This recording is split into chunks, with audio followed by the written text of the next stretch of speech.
Hey guys, welcome back to another episode of the Mind Muscle Connection podcast. Today I have a very special guest on, Luke Madsen. He is the owner of Madsen Fit. He is a online coach. He is someone that I have developed a awesome relationship with over the last year. He's a client and someone that I feel like we definitely I would count you as a friend now at this point, almost in a way, right? Like we talk weekly and no, I feel like I know everything about you. He's also a husband, father of three young boys. Your oldest is what? Is he three-ish now at this He's point? four. He's Four. four. Okay. Yep. So all young, and then you have twins as well too. So I wanted to bring you on, man, to one, just talk about what you do in your coaching. Obviously, how you manage everything with having three young boys, right? I feel like that's a lot of people that they have that issue. So it's always good to find that out. And then just again, some things you've taken away from working with me and what you apply with your clients and things like that. So welcome to the show, man. Excited to Thank chat you. with you. What, if you don't mind, just kind of give the audience like a brief kind of background of how you got into fitness and where you're at today. Yeah, first and foremost, thanks, dude, for having me. Honestly, I feel I'm going to be really vulnerable here. I feel very out of place being a guest on the Mind Muscle Connection podcast, especially after I saw who you had on yesterday with Dr. Eric Helms and just other people that you've had on in the past, dude. Like your show here it's phenomenal and it provides so much value, not only from you, who is an amazing coach and very knowledgeable yourself, but also from like leading experts in the industry that like I said, I feel really out of place, but I'm really grateful for the opportunity to be here and really talk about the relationship that you and I have developed and just talk about my experience with my transformation and stuff. So anyways, what got me into fitness initially? I go back to a sophomore year in high school. I was a teeny tiny sophomore in high school, well below average when it comes to size, height, weight, everything, with really strong aspirations and desires to be competitive in sports, in particularly football and baseball. Baseball, you can compete at a smaller size, but football, it's not really the case. You got to be fast, you got to be big, you got to be strong. And I wasn't those things. And so my sophomore year of high school was pretty impactful because that was when our new football coach got hired. And from my freshman year of high school to my sophomore year of high school, things changed so much in the weight room and around the football program that I didn't really have a choice. If I wanted to play football, I had to love being in the weight room. And so I gave credit to my coach on another podcast I was recently on, but Sean Marlowe was like the driver of me coming to love the weight room and helping me understand, be successful in the weight room as well. There's a little story that I think about right from the beginning of his time there. I go into one of our initial weight training sessions and I go over to the dumbbells and I start doing curls because that's what every Of boy wants course. is big biceps. Yeah. And he comes over to me and goes, dude, how do you expect to get big if you start your workout with dumbbell curls? And anyways, I know he was like half joking, but half serious, probably more serious than joking, but it just got me really into this and squatting, deadlifting, hang cleans, power cleans, all of that, dude. I just fell in love. Like I really did. And from that moment on, the weight room wasn't, I don't know, I hesitate to say it wasn't a burden because I know for a lot of people the weight room isn't fun. But for me, dude, honestly, from the beginning, it's been fun. And I just fell in love with fitness. And over time, so that's been, golly, how many years? 2006 is what that would have been. So we're talking almost 20 years now, 2 decades of me lifting weights. It's just been nothing but joy for me. And at times, it's served more of a purpose than other times. Not more of a purpose, but just different purposes at times than other times, whether it be sporting, like playing sports, or just pushing myself physically, or wanting to improve my physique. Like it's served lots of different purposes, but I have loved every single stage of my fitness and just health journey.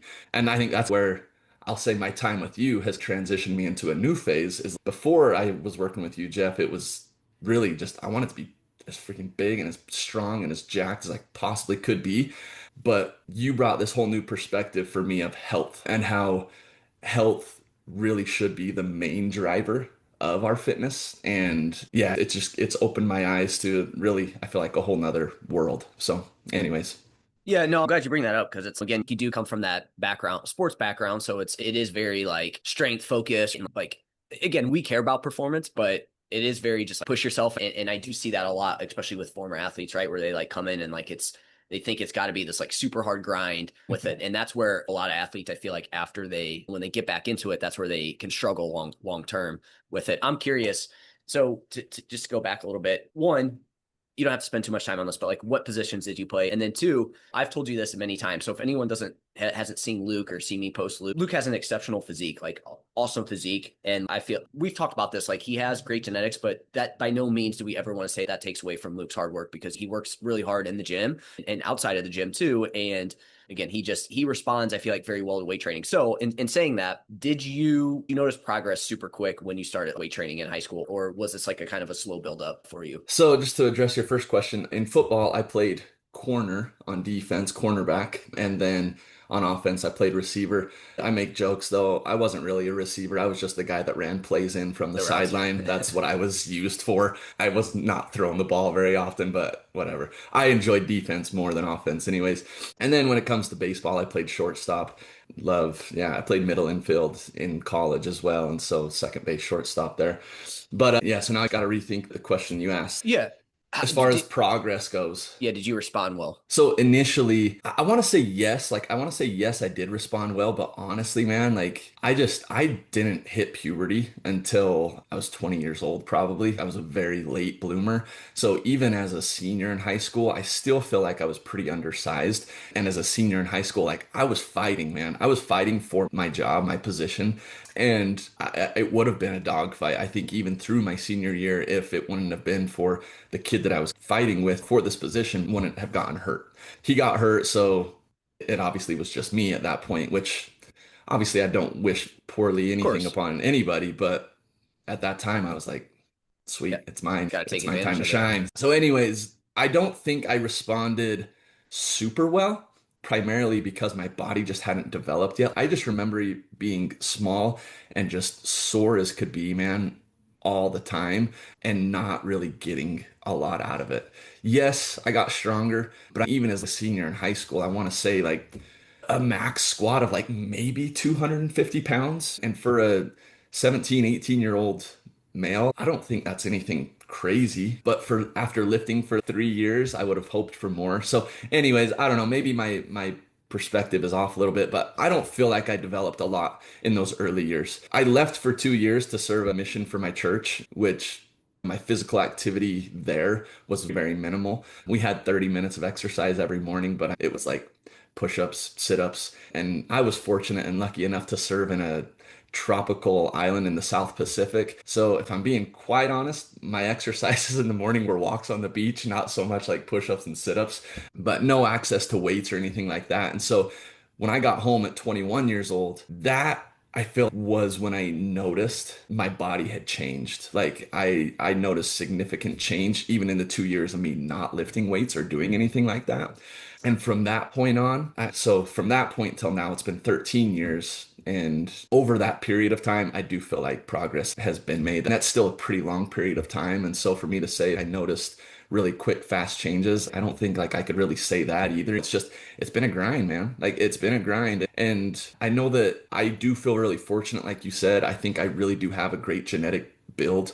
But even with a great genetic build, nothing happened for me overnight. It took me a decade plus to build a physique that at this point in time, dude, I feel really happy with where I'm at.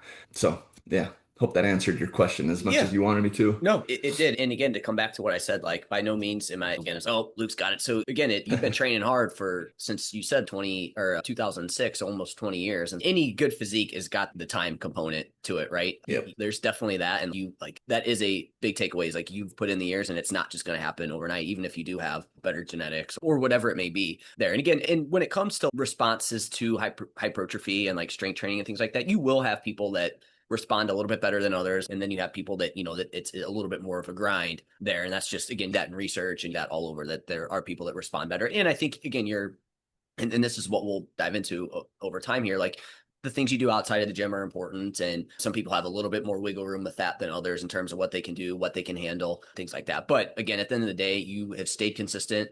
And that literally is the biggest thing. Like I say, it's like you have to stay consistent. You're not going to, even if you have great genetics, I feel like you're not going to build this crazy amount of muscle in 2 years. Again, you may respond a little bit quicker, but like still that time component is. It's interesting. I just had a conversation the other day. Somebody approached me at the gym and probably gave me one of the best compliments I've ever received. And he was nervous it was going to come across as offensive. But he came up to me and he said, "Dude, I'm sorry, but are you natural?" And I was like, That's hilarious. "What?" I was like, "Wow, that's like the nicest thing anybody's ever asked me because I am like, I've never taken any sort of performance enhancer." And so when he said that, I was like, "Wow, that's really nice of you. Thank you." But he was just asking me like, "What is it, man? What are you doing? What?" And I'm like, "Man, I've been at this for," I told him 13 years. 13 years is the time that my high school years were impactful and foundational for me. But the last 13 years really is where I feel like I've Yeah. gotten pretty serious about it and made that growth and impact. But I was like, dude, if people want to know what my secret is, like, that's my secret. Like, it's just relentless consistency week after week, month after month, year after year, not only in the gym, and the nutrition side of things developed as time went on as well. Because obviously, when we're younger, we're a little more prone to just eat whatever we want and get away with it based off of our activity levels and stuff. But as time has gone on, like that's evolved and that's changed for me. And so it's been relentless consistency doing the things that have the largest impact. Yeah. And again, that's a big thing. And like you said, over time, you've also developed other skills that are going to continue to allow you to see that progress. Yeah. In the perfect world, everything's going to be maximized right off the bat, but that's never going to be the case. I think someone that's been training as long as we have, it's like you always see.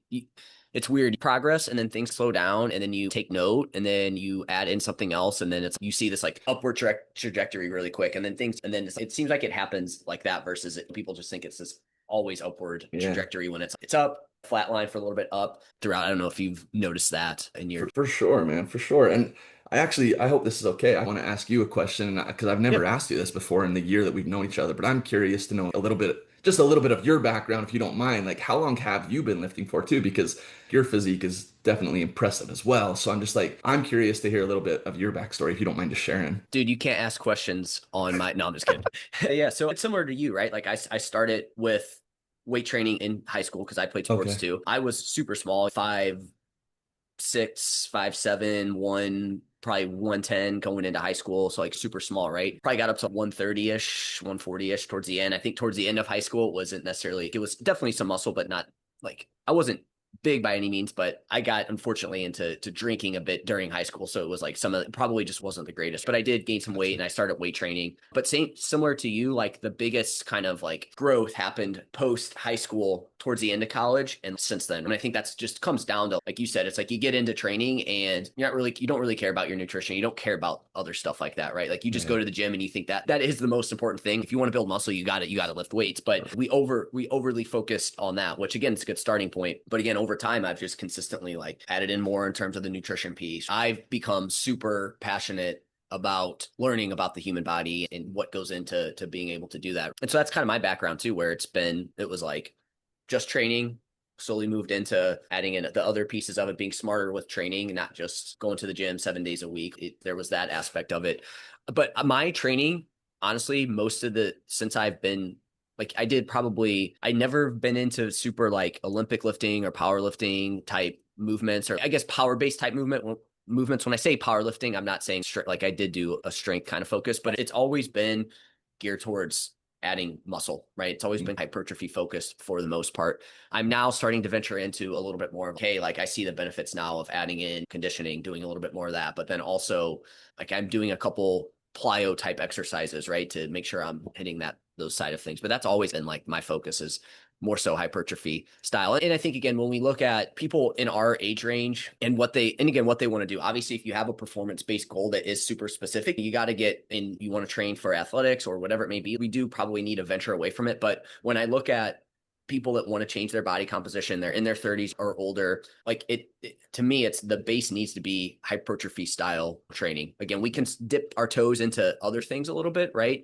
As we've done, but for the most part, most of your training has been like hypertrophy oriented, right? Yep. With Yep. conditioning, we've done a little bit of strength work, added in a little bit of like power based, like plyo type exercise. But again, when we're looking to change our body composition and the cost benefit analysis of hypertrophy training, I just find that to be the best bang for your buck with what people are trying to do, right? Because it's like the injury risk is a little bit lower, you can handle more, and it's again super specific towards adding muscle, which again, when people want to prove their body composition, that's what they want to do. And as we've talked about, it's not easy to build muscle, right? It takes time, and you do need to be like, yes, just lift weights, but you do need to be somewhat specific towards that there. So yeah, did that kind of Yeah, answer you your know, question? that's awesome. Yeah, I appreciate you sharing that a little bit. And I feel ashamed that I haven't asked you that question before. I assumed, You just knowing your background a little bit, like I assumed that, but I don't know. I haven't heard some of those details, and so that was cool to hear. So thanks for Yeah. sharing that. And I feel like you've had me on your podcast a couple times. I feel like we've talked about Yeah. that a few times as well too in terms of my background there with that. But yeah, man, with that, I wanted to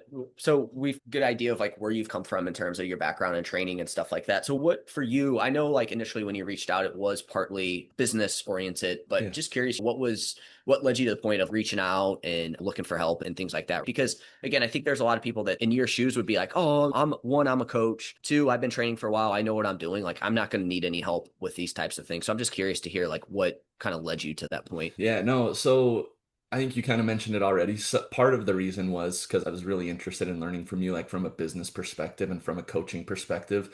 I had, so I mean, in my little over 2 year career path now of being running my business, I've had two mentors. So Chaz Spackman, which I know Chaz is a kid. I grew up with Chaz. He was a year younger than me, and just man, when he started his business, I admired it so much because went after what he was passionate about and he's got a great story. But Chaz actually gave me your name towards the end of our time together, mine and Chaz's time together, as he said that Jeff is one of the best coaches in the industry. Like literally word for word, he said that to me. And when he said that, dude, like I started following you, I started looking at all your stuff, and not, I'm trying to think, it was probably a couple months after I started following you that I eventually reached out. And as we talked, I think I initially reached out for business support and mentorship there. But as we talked and stuff, realized how beneficial it would be for me to work with you as my coach and trainer as well, on top of the mentorship for the business. And in our conversations, I remember feeling so clearly just how lackadaisical I had gotten with my fitness and with my health, and in large part due to just the craziness of life, the busyness of life. And there's nothing I would change about having my boys, dude. My 4 year old, my twins who are almost two, they'll be two on July 10th. Dude, that's where my joy and my happiness comes from. So I don't by any means want this to sound like it impacted my life in a negative way, but my priorities definitely shift for a time. Like for that year after the twins were born, dude, we were hanging on by a thread. And I'm saying we, as in me and my wife, and I want to be very clear, like my wife carried the majority of the burden. We didn't bottle feed either of our twins. Like she fed our boys and she nourished our boys and she took care of our boys.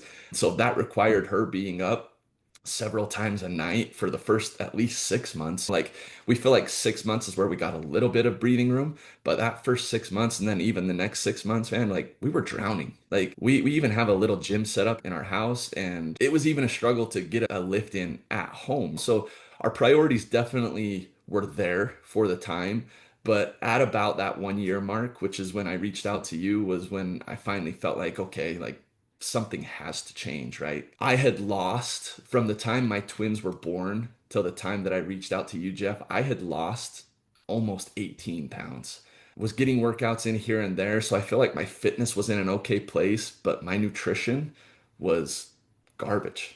I literally wasn't eating food because it was just there was no time for it, and I was losing muscle. I was losing fat too probably, but anyways, man, it was a time of my life where I literally felt like I was drowning and just couldn't pull myself out of it, which it's hard for me to admit that because I'm a coach, right? I should know how to do this. I should be disciplined. I should be motivated. I shouldn't struggle with that. But dude, it was crazy. And anybody, you have a little boy now too. You know how hard it is, even just with one little kid. Like it's tough, man. It's challenging. Your priorities change. And so it took a lot for me to realize, okay, it's time. Like I've got to make a change. And you definitely were a huge part of that. So yeah. Yeah, man. No, I definitely admire you being a father. That's obviously for you. That's in. just in our, like when I talk to clients and like just talk to people, like, you know what their priorities are, right? And for Yeah. you, that's number one, man. And I think that's freaking awesome. It definitely shows that like you're selfless for sure. And like you, because again, I feel like with fitness too, it's that fine line, right? It's, you got to take care of your family, but you also need to take care of yourself. And it's like, how do you strike that balance? And I think some people do struggle with that. I'm not gonna lie, it's been tough for me to find that balance of what that looks like. In same situation where it's like my wife does most of the stuff, and there is, I'm sure, I don't know if you can relate to this, but there definitely is a little bit of guilt from that perspective. But it's, you got to provide for your family too, and you got to take care of yourself too, right? So finding out what that balance is. During that time that you were going through that before you and I started working together, was there anything though that you felt, looking back on it now, based on what we've worked on, what you feel like there's anything that you did? I'm sure there's things that you feel like you did do well during that time to, I guess, mitigate the damage. Yeah, I mentioned it a little bit. Like I still was getting some workouts in. It was nice to be able to have. We have a squat rack, we have a barbell, some weights, some adjustable dumbbells up to 50 pounds, and an adjustable bench. So as creative as I could get with those things, it's much more than what a lot of people have in their home, and so I feel fortunate for that. But yeah, it was just getting workouts in when I could. They were often cut short, they were often interrupted, but just continuing to try to make that effort at least a few times a week, like three, maybe four times a week if I'm fortunate. Not if I'm fortunate, but just if it was possible that week, like I would get those lifts in. But truthfully, like that was it, dude. That was it. Because, like I said, my nutrition was suffering really bad. My sleep was obviously suffering really bad. Stress was through the roof with trying to run the business as well as take care of these brand new babies plus a 2 year old on top of that. Yeah, man, it was like everything was suffering. And so the only thing that I could do to get a little bit of sanity was get a workout in every once in a while. So I'm curious. First thing I want to say on this, I think this is where when we are able to do it, this is why I think it's important to try and build as much muscle as you can, because really what that essentially does is that gives you a reservoir to go off of, where if you do run into these like periods of time where you have to really back off, your body has more to pull from, right? And so they do show this in the research that like the more muscle you have, like you're, let's say for whatever reason you had a long layoff, you get injured or something like that, like you have this higher reserve to go from, and like better, quicker recovery, like better recovery overall when somebody has a little bit more muscle to pull from. So I think long term, to go back to what I said earlier about hypertrophy training, this also is where like having that built into as you age is going to be super helpful too, because as we know, we're unfortunately, even if we train a ton and we push, like you are going to lose some muscle over time, but if you can get that base built up, you're going to have a lot more to pull from there. Based on, and I guess a better way that I could ask this, based on what you've learned from me and working with me, and obviously working with your clients too, if you could go back in time, what would you, let's say this happens again, what would you do differently? Is there anything that you would do differently? Would you prioritize other things? Would you focus on other things to manage that time a little bit better? And again, like we talked about, mitigate the damage there. Yeah, no, that's a great question. I've never really thought about it from that perspective. Again, my initial thought when you said that was like, was there anything I would change with, obviously, with in regards to my health? I know you were saying that. Honestly, man, I'm like, I don't know. I think I would try to eat a little more. I think I would try to prioritize my nutrition a little more. My sleep was going to suffer. There's really not a whole lot I could do about that. Maybe implement some stress management tactics or tools that I could have used in there throughout that time as well, instead of just go all the time. Maybe take some time to do some breath work or something like that, or go for a walk or something in the morning just to get my mind to calm down a little bit, maybe. But outside of that, dude, I don't know. Like, there's not a whole lot that I would have changed in that moment. Again, I feel really fortunate, as you just referenced, to have had the foundation that I did prior to having the twins, to that point for the last couple of years prior to having the twins. Like, I had done a lot of powerlifting stuff with a lot of hypertrophy mixed in. So more of a power building program and competing in powerlifting competitions. And so again, I think that kind of set me up to be in a really good spot for when the twins got here. But yeah, man, other than just like maybe some stress management and eating a little more food throughout the day, I don't know what else I could have changed. Yeah, no, absolutely, man. That's why I was just curious. And I'm glad you brought up the stress management, because I think, again, in that moment, it does become, again, overall stress load on the body. Where can we manage that, and how can we lower that? Just understanding that, again, when you run into these situations, like you said, it's like you can't really, like, it's certain things are out of our control, but there are certain things that we can do to help, again, like I said, almost mitigate the damage in a way. And I'm glad you brought up the stress management, making sure you're eating enough. Like, again, in some situations, that is the key thing there, is eating enough, right? For a lot of people, it's they need to work. But for you specifically, it's like making sure I eat enough. And another thing that came to mind was any training related things that you would do differently in terms of like how you would manage your training. That would be something that again, in this situation, I would always look at with a client. But then also, we've talked a lot about circadian rhythm. Like obviously when you're going through a new child, again, sleep is going to be impacted no matter what. However, I believe there's things that, again, maybe I was fortunate with our son, but I believe there's things that you can do from a circadian rhythm standpoint that can help set you up to get quality of sleep with the understanding that it's already going to be crappy, right? So those Yeah. things that I'm talking about would be like, hey, trying to keep your work stuff and whatnot to the day, just trying to get outside and getting some sunlight as early as you can, getting a little bit of sunlight throughout the day, it overnight, like if the baby wakes up, like really trying to avoid like getting on your screen, like looking at screens, like trying to avoid like a ton of overhead lights, like during that time, right? Like things like that, I think can be super beneficial. Again, understanding that, hey, no matter what, like that's going to be a tough time. Like your sleep's going to be impacted no matter what. For sure. And I'm curious to see what you think about this too, but like I couldn't agree more with what you said. I am curious to hear your thoughts though on this too, because I think oftentimes people will prioritize sleep over training. And I'm curious at what point, Yeah. you know what I'm saying? Yeah. Because honestly, man, like my sleep was hurting, but I know for a fact that when I would lift weights, when I would train a little bit, I felt better. So I would love to hear just your take on that. I feel like this is something that I've heard a lot of, I've heard a lot of conversation about lately is like people over prioritizing sleep and allowing their training to suffer. Yep. Whereas I think there's a balance there somewhere. So I'm curious to hear what you think on that. Yeah, no, you're totally right. It's like you could over focus on sleep and now you're not getting any training, and we can use that as an excuse to not get training in. And I think you do want to get some sort of training, and you need that sort of stressor on the body. That's a good stressor on the body. And in the research, like it shows that like when you get a poor night's sleep, like exercising can help offset some of that a little bit. Now, this becomes an issue when you overdo the training side of things, right? So Yeah. there is that fine line there with that. Again, when we look at this, okay, in this specific situation, stress load on the body is super high, right? So there we just have to we want to see what unnecessary stressors we can get out of from day to day that within what you can. You talk about breath work, that would be helpful. I talked about circadian rhythm stuff, that can be helpful. But then from a training perspective, again, we do want to get some movement in. We just probably would have to monitor and watch your intensity and volume that you do, right? That's not going to be the time that you're going to be able to go in and set PRs, right? But I do think you're going to want to get in there at least a couple times a week, doing some weights, maybe some conditioning, and then again, just get some light movement in, because we're going to have to watch either volume and or intensity in that process. But you're 100% right. Like you don't want to now never train, because we're meant to move. We got to move, right? And so if you overdo that, yeah, you're sleeping better now, but now you feel like crap because you're not exercising, and that's going to lead to issues down the line. And yeah, by no means do I want to give this idea that you should be training like an hour to 2 hours, 6 or 7 days a week. No, I think over the span of 7 day period, 90 minutes to 2 hours, really. So 30 minutes, 4 days a week. I think that's the range that I've heard and have believe is the research that shows like that. And that mark is where there's no amount of sleep. I think Alec Blennis was who I was listening to who said this, but there's no amount of sleep that can make up for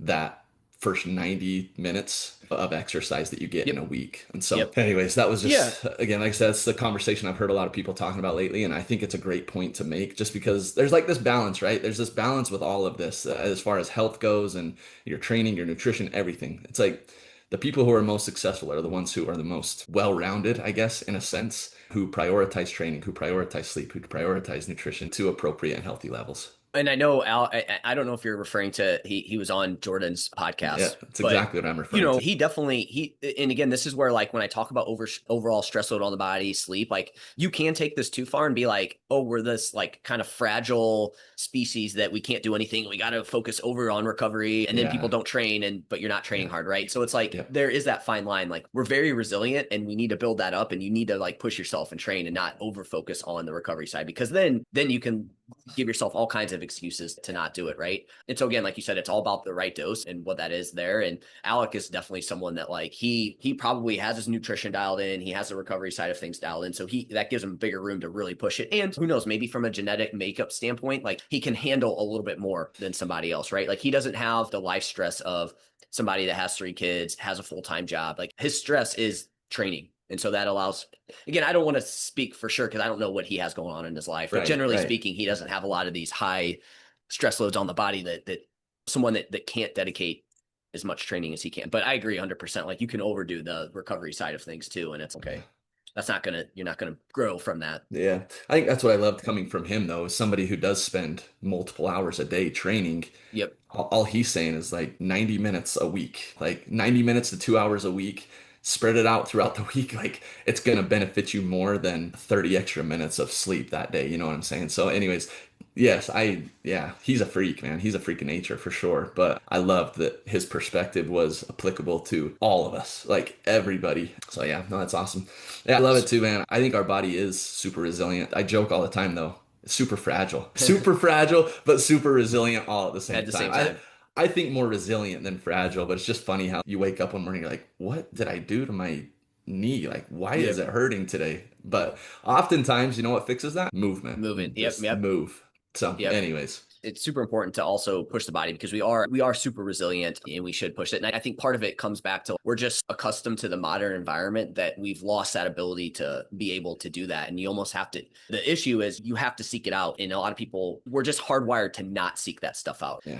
When we evolved, it's like we had to do that. Whereas now it's like you have to push yourself to get to that point, but it's good because that's what we're used to doing. So it's super interesting. Do you mind just briefly go over like your progress that you've had? Again, it doesn't have to be all physique related, but I'm just curious to hear what you feel like you've gained the most during this Yeah, time. I guess let's start with the physique stuff because I feel like that's obviously the most obvious, the most Yeah. visible. And I feel like for somebody in my position who, again, prior to working with you, Jeff, I had been lifting and I feel like I have a pretty good understanding and knowledge of how to lift weights to build muscle. And I feel like I had done that pretty well up to that point. But when I came to you, roughly 180 pounds, currently a few weeks ago, I was up to 190 to 192 on average. Currently in a little bit of a deficit as Jeff, but anyways, 190 to 192.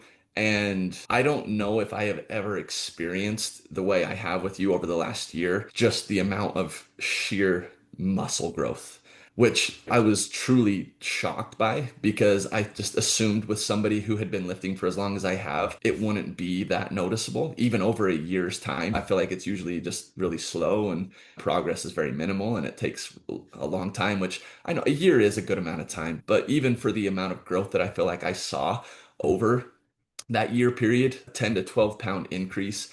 And I don't, as you mentioned the other day in your story and post, like honestly feel just as lean as I was when we started at 180 pounds. So really confident that most of what I've put on is muscle, but that's been the most noticeable. And with some of the training techniques and tactics and stuff, Jeff, that you've shown me and introduced me to, obviously incorporating things like cardio, which I still fight you on a little bit. I just have never done cardio, man, until literally until the last year that I've been working with you. You started incorporating it at a certain period. But so incorporating things like that, incorporating more intentional approaches to the lifting, like focusing more on hypertrophy, eliminating some of the lifts that I've just done forever just for the sake of doing because I love them, the squat, the bench, the deadlift, like we went away from those because our focus was more hypertrophy, and not that you can't build muscle doing those, but they're not optimal, as like Jeff again has mentioned and taught me. So incorporating those, being more intentional with what lifts I'm doing, being more intentional about how I'm doing those lifts. The what's the word I'm looking for now? The speed that you perform a rep is like The tempo. tempo. Wow. Holy, yeah, tempo. And then even down to the number of sets and reps that I'm doing too. Recently, you like showing me the 2 sets versus 3 or 4 sets. Dude, like it's all been so game changing for me and just opened my eyes. Again, I think I said this earlier, just like to a whole new world of lifting and just understanding more of science and the data that supports muscle growth in different ways than we've ever understood it before. It's funny, I feel like there's extremes in every community of everything now, but there's the extremes in the science-based community when it comes to lifting and stuff. There's the extremes in the gym bro community where it's just no, just go in and work as hard as you can and push to failure every single time. It's like finding a middle ground there has something that has been really awesome for me to find with pushing hard enough, which Jeff, like I really struggle with not just pushing to failure all the time. And so that's another thing that Jeff has taught me, like working in the appropriate volumes and efforts in the gym. Like it's just the list goes on and on. Like with something that I felt really confident in doing, Jeff, prior to working with you, it's like my knowledge has increased significantly just in that one area, my fitness, my lifting, and the cardio and stuff as well. Other areas that I feel like I've seen progress, I will say nutrition. This might be a little surprising, but I feel like nutrition is probably the area that I've seen like the least amount of noticeable change. Obviously, with you, we've increased calories and decreased calories at times, increased mostly, and then just recently decreased a little bit. But other than that, as far as like the things that I eat on a daily basis, like I don't feel like it's changed a whole lot from the beginning of working with you till now. So I feel like pretty fortunate that I had that for the most part in a reasonably good place, other than the fact that I wasn't eating before for that year before. Real quick on that. I know again, again, I agree with you. Like you had a great base of nutrition coming in, right? Like I haven't really had to be like, hey, change this up. Again, it was more so just manipulating the right energy balance and the right caloric amount to match the energy balance that we want it to be in for your goal. I know we've hit on food quality a Yeah, bit, right? Because like you are really fats. good at hitting like your numbers, but then we've talked about like just fats in particular, right? Being a Yeah, big one for sure there. Just because again, that's a big one that the fat source being a big one and amount too, right? Because right. when you get to the amount of calories that Luke was eating, it's easy to find. Again, you want to have some tasty foods in there, but it's like you still want to have that good base there from an overall health perspective. For sure. Yeah, thanks for pointing that out. For sure. Yeah, we have had those conversations around fats specifically. So that's been super helpful for me as well. Yeah. And then obviously jumping into some of the lifestyle changes, sleep continues to be an area of focus. It's still something that I will fully acknowledge and admit to anybody that asks. Sleep is not one of my strong points. I'm definitely one of the types of people who likes to stay up late. And not that necessarily staying up late, I don't know. I don't think it's hard to say like good and bad in a lot of cases with health. But waking up at the times that I wanted to wake up and versus the times that I was going to bed, like obviously that was a huge indicator of change needing to happen. Also, just like scrolling on my phone, being on my phone, falling asleep to watching something at night, which again, like still it's a struggle for me. Still, I know if I turn on The Office at night, like I'm gonna fall asleep in less than 10 minutes. Whereas if I don't turn on The Office at night, I don't fall asleep as fast. And so it's really been hard for me to justify going away from that. But also, I will say I have had periods where I have gone away from it. And I can say with 100% confidence that I do notice a difference. I do notice just like feeling less groggy in the morning when I wake up. And the only thing that I can attribute it to is really that. So it's funny, even though I have experienced that, I still struggle with it. But then just leading up to bedtime, being a little bit more intentional there. Again, this is definitely not the area that I've seen the most progress. It's definitely the area that I could potentially see the most progress at some point, but still something that I'm working on and appreciate again, just like all the support and knowledge that you've given me there, Jeff. With sorry, real quick with that, I just want to hit on something. So yeah, I agree 100%. And so this is again like when we talk about sleep stuff, okay, when we're actually in the trenches working with somebody, this is the toughest thing. It's and so this is why my approach with sleep isn't necessarily hey Luke, go and get 3 more hours of sleep because that's not going to Yeah, be feasible for you, right? It's right, okay. Luke has these constraints in terms of sleep. We have some low-hanging fruit that we can continue to work on, and this is where we need to work on the quality side of things so that way we set him up for the best amount of sleep. And so there is that trade-off, right? For Luke, it's hey, if he watches something before bed, it helps him fall asleep a little bit quicker. So you just have to weigh the pros and cons. So then it's okay, if that's the case, we need to look outside of what are some other low-hanging fruit things. Is it hey, scrolling on your phone, being super stressed at night? Like maybe that's what we look at. Or maybe for you, it's hey, Luke needs to get outside early in the day, get some sunlight to help set his circadian rhythm, right? So it's things like that. Because again, I totally get it. Like I'm the same way. It's just highly impractical to ask people that are busy, have a lot going on, 3 young kids to be like, okay, hey, go add 2 to 3 hours of sleep per night. It's just not going to happen, right? So it's like, let's find the quality side of things that we can work on to try and maximize that. And then maybe down the line, maybe we can try and get more when things settle down there. Yeah, and to touch on that just a little bit more too, as far as like leading up to bedtime, like we get our boys in bed usually in between 8 and 9, kind of the twins for sure between 8 and 8:30, and then like our older boy usually just follows that. And so by the time we get all the kids to bed and me and my wife have some time to just connect and do what we want to do together, again, at times it's hard to say, I'm gonna go to bed because I don't want to, I gotta get to bed. I can't spend time with you. It's like that obviously. So my priorities are this: God, my wife, my kids, my health. honestly. Like if as far as like the things that I need to focus on and prioritize the most in my life, that's how it goes for me. And so the fact that my wife is getting probably she's number two on the list and she's getting probably the least amount of my attention throughout the day. It's an interesting concept and it's an interesting relationship to have to manage that and keep that good, healthy relationship that me and my wife want so badly with spending such minimal time together. And so oftentimes I don't get to bed as early as I would like to because I'm spending time with my wife. And so is Yeah. that wrong or right? Exactly. It's all about your priorities. And then from Yeah. there, what it comes down to is, and this is where I think just, again, anyone, not necessarily working with me, but anyone in general can benefit from a coach because now it's okay. If that's the case, that's fine. This is exactly how the process goes. It's like, these are Luke's priorities and that's what's important to him. And we need to make sure that part of his life is fulfilled because if it's not, then we come back to the whole health thing. It's like Yeah. the fitness thing is just not, even if it's there, there's still going to be something that's off with it. So we need to look at that. And so now the thing is, okay, what are the pros and cons of Luke doing that? Not that it's good or bad. It's just what are the pros and cons? Maybe Luke he can't do 40 sets of per muscle group per week and go to max out effort on all of it, right?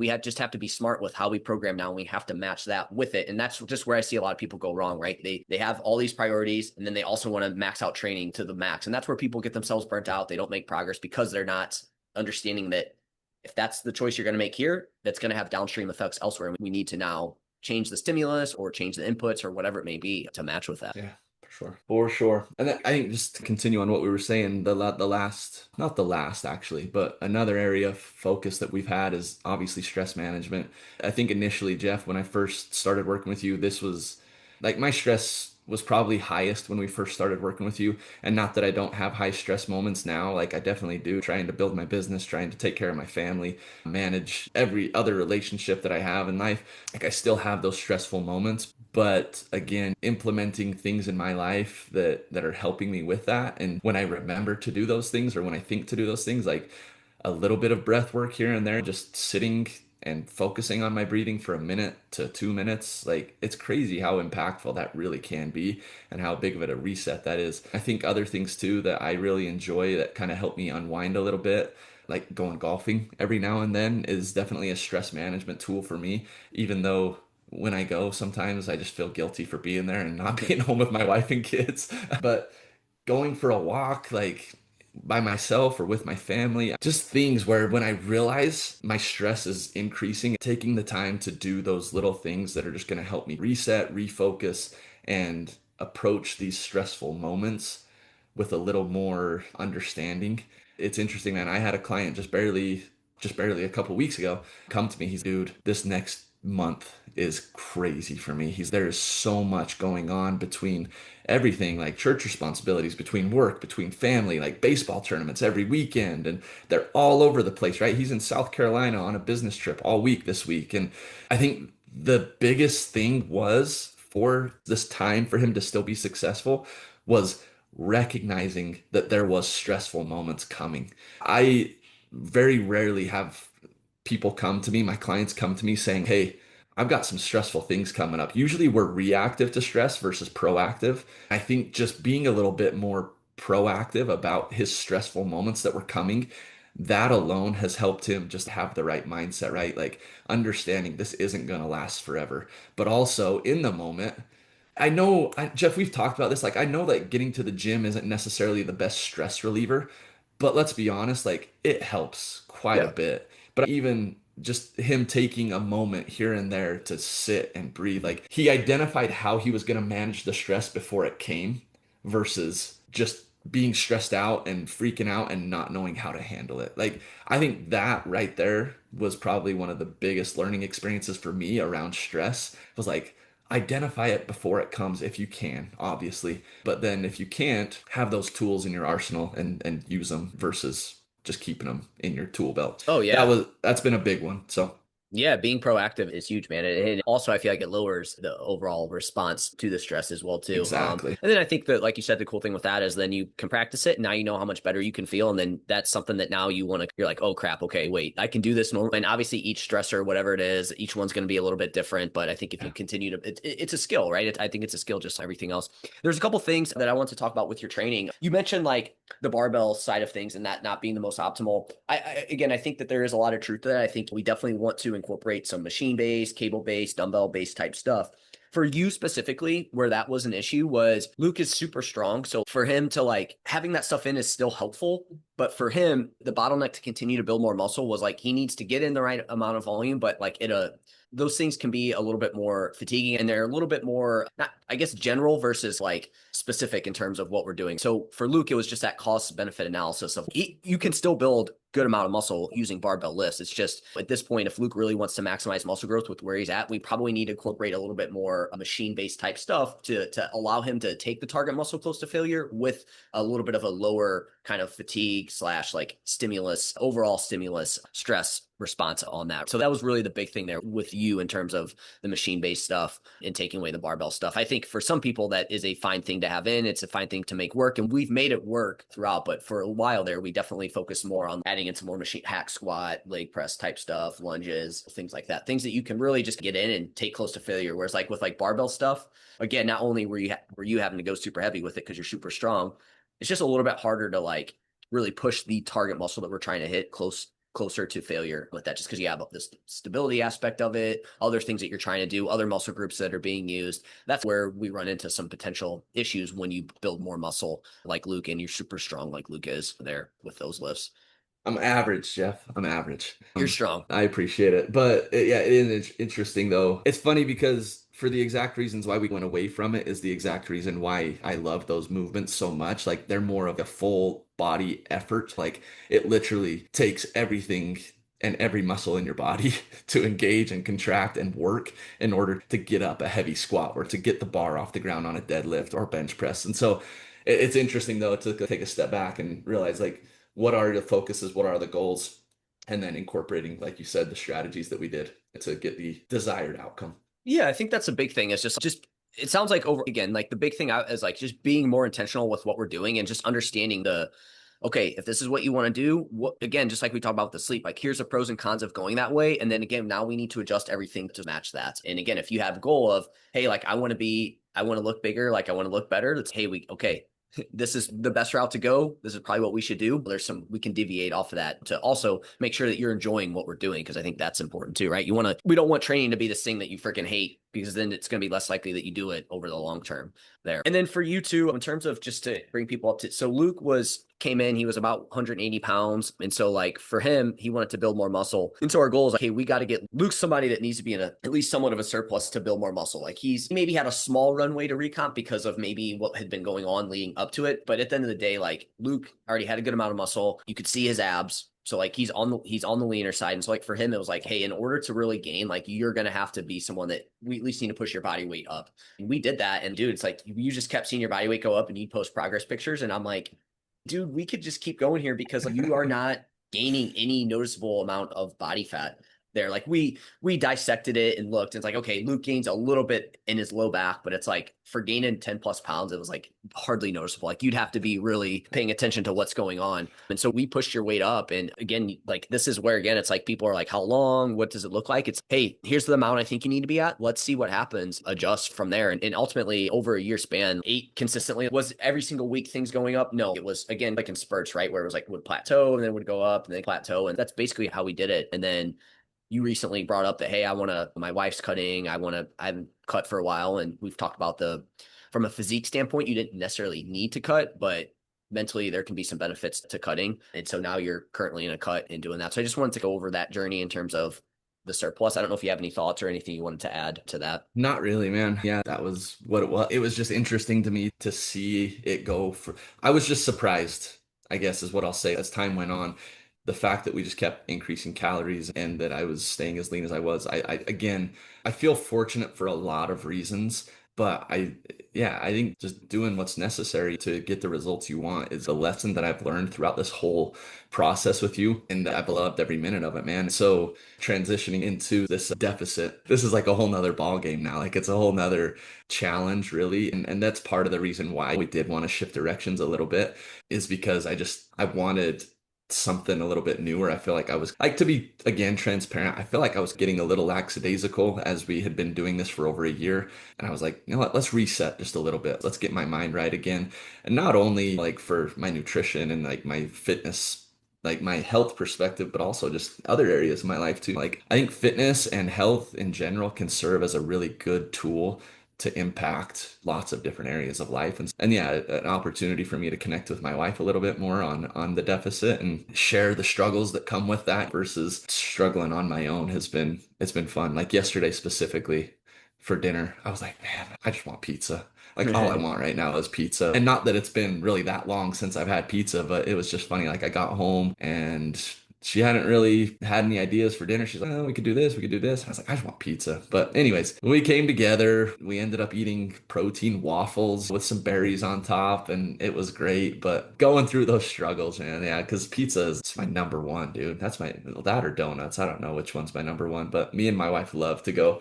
There's a place here close by that we go to pretty regularly. Anytime we go on a date night, like that's where we go, is because the pizza's just so freaking good.